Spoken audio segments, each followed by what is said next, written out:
Start होती है एक बच्ची को दिखाते हुए जिसके पेरेंट्स ने उस पर नजर रखी हुई थी और ये बच्ची भी उस बात को जानती थी। उसके बाद हमें एक सोशल वर्कर एमिली को दिखाया जाता है जो एक बच्चे के बिहेवियर के बारे में उनसे बात कर रही है। वो बच्चों के साथ होए गए एक अलग परिवार पे काम करती थी। अब एमिली को एक ऐसा केस सॉल्व करने के लिए दिया जाता है जो उसी का असाइन किया हुआ 39 केस था और इसीलिए इस मूवी को नाम दिया गया है केस 39। ये केस था एक 10 साल की बच्ची लिलिक के बारे में, क्योंकि उसके स्कूल के ग्रेड ए से डी हो गए थे और अपने पेरेंट्स के घर में वो डरी हुई रहती थी। इसीलिए एमिली उनके घर जाती है और नोटिस करती है कि बच्ची काफी ज्यादा डरी हुई थी और उसके पेरेंट्स काफी अजीब बिहेव कर रहे थे। इसीलिए एमिली को शक होता है कि बच्ची के साथ घर में कुछ अच्छा रवैया नहीं हो रहा। फिर एमिली अपने हेड ऑफ डिपार्टमेंट वेन से बात करती है, लेकिन वो नहीं मानता क्योंकि उनके पास कोई भी प्रॉपर सबूत नहीं था। फिर एमिली जाती है डिटेक्टिव माइक बैरो के पास। वो भी यही कहता है कि उनके पास कोई प्रॉपर सबूत नहीं है, लेकिन अगर सबूत होगा तो वो जरूर मदद करेगा। इसीलिए एमिली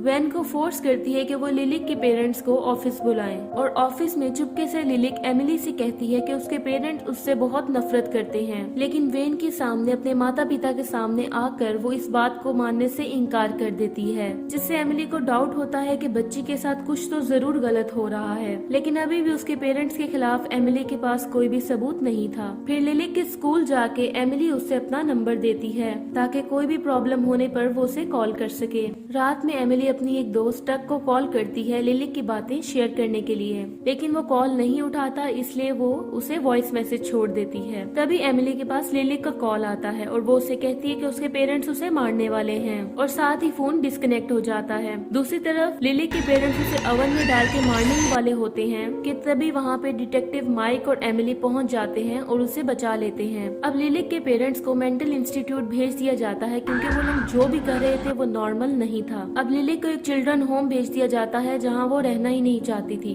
वो अपनी बातों से एमिली को ये सोचने पे मजबूर कर देती है कि एमिली को लिलिक की जरूरत है। वो मेंटली तौर पे प्रिपेयर तो नहीं थी, लेकिन वो फिर भी अपने पैनल से कहती है कि लिलिक को एक सेफ एनवायरनमेंट चाहिए जब तक कि उसको कोई एक अच्छी फैमिली अडॉप्ट नहीं कर लेती। पैनल इस बात पे एग्री करता है और लिलिक एमिली के साथ उसके घर आ जाती है। अब एमिली लिलिक को एक कैमो ड्रिंक पीने को देती है जो कि एक हर्बल ड्रिंक था, जिसे पी के फौरन नींद आ जाती थी। अगले दिन एमिली लिलिक के पुराने घर में उसका कुछ सामान लेने के लिए जाती है, जहाँ उसके पेरेंट्स के रूम में उसे कुछ एक्स्ट्रा लॉक्स मिलते हैं और फ्लोर पे कुछ अजीब से निशान जैसे किसी ने फर्नीचर को इधर उधर खींचा हो। साथ में उसे कई सारे होली क्रॉसेस और बाइबल की बुक भी मिलती है। यहाँ एमिली को थोड़ा अजीब तो लगता है, लेकिन वो ये सारी बातें इग्नोर कर देती है। अब लिलिक के साथ रहने की वजह से एमिली के साथ जुड़े लोगों के साथ बहुत अजीब से हादसे होना शुरू हो गए थे। जैसे एमिली के पास आया एक केस जिसमें लड़के का नाम डिएगो है, वो सोते में अपने माता पिता का मर्डर कर देता है। मूवी की शुरुआत में एमिली जिस बच्चे के माता पिता से बात कर रही थी वो डिएगो ही था।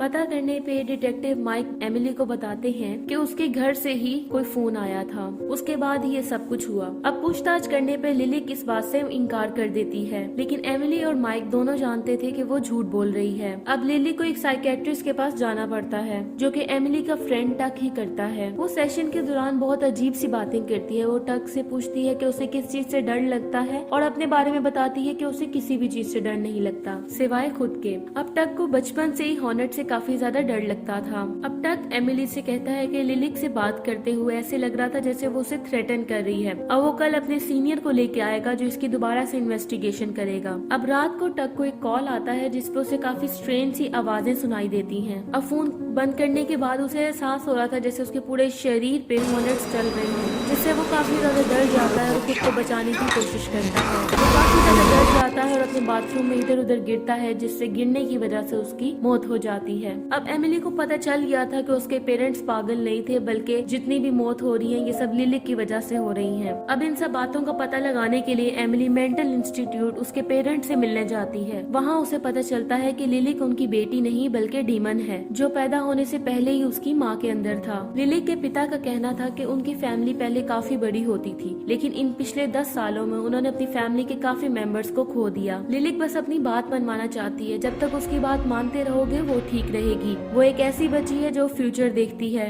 इसलिए उसे मारना बहुत मुश्किल था और वो बहुत ज्यादा ताकतवर बनती है। एमिली से मिलना भी उसने पहले देख लिया था, इसलिए उसने भोली बच्ची बनने का नाटक किया। लिलिक को हराने का सिर्फ एक ही तरीका है, वो ये कि उसे नींद में ही मार देना। ऐसा तभी मुमकिन होता है जब वो सोती है, और ये मौका उन्हें बहुत मुश्किल से मिला था जब वो उसे ओवन में जलाने लगे थे, लेकिन एमिली ने उन्हें रोक दिया। लिलिक के पिता एमिली को ये भी बताते हैं कि अगर उसे कहीं और भेजा गया तो ये वहाँ भी सबको मार देगी, इसलिए अब उसका एक ही हल है कि उसको मार दिया जाए। एमिली लिलिक से बहुत ज्यादा डर जाती है, इसलिए वो अपने पैनल से कहती है कि लिलिक के लिए एक अलग घर देखा या नहीं। फाइनली लिलिक के लिए एक अलग घर मिल गया था और वो जानती थी कि अगर लिलिक को वहाँ भेजा गया तो वहाँ क्या होगा। एमिली घर जाती है और लिलिक को इग्नोर करते हुए खुद को रूम में बंद कर लेती है, लेकिन लिलिक रूम का दरवाजा तोड़ देती है और शैतान बन जाती है, जिससे एमिली काफी डर जाती है और भागते हुए एक बस में चली जाती है। लेकिन बस ड्राइवर उसे कहता है कि बाहर कोई भी नहीं है। अब एमिली किसी तरह से अपनी कार में पहुंचती है और वो देखती है कि कार में लिलिक पहले से ही है, और लिलिक उसे कहती है कि उसे सिर्फ प्यार चाहिए और जैसा मैं कहूँ वैसा ही आप करें।